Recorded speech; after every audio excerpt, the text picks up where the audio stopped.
നമുക്ക് ഹൈന്ദവ സംഘടനകൾക്ക് ഉൾക്കൊള്ളാൻ ആവുന്നില്ല. ഏകപക്ഷീയമായിട്ടുള്ള തീരുമാനമാണ് ഇക്കാര്യത്തിൽ ദേവസ്വം ബോർഡിൻ്റെ ഭാഗത്തു നിന്ന് ഉണ്ടായിരിക്കുന്നത്. ഈ വിഷയമാണ് ഇന്ന് ജനസഭ പരിശോധിക്കുന്നത്.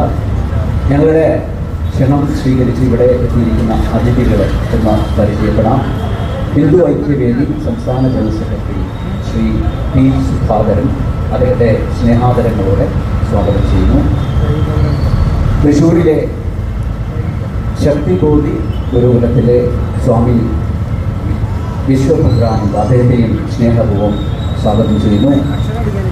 ഗുരുവായൂർ ക്ഷേത്ര രക്ഷാ സമിതി സെക്രട്ടറി ശ്രീ വിജേഷിനെയും സ്നേഹപൂർവ്വം സ്വാഗതം ചെയ്യുന്നു.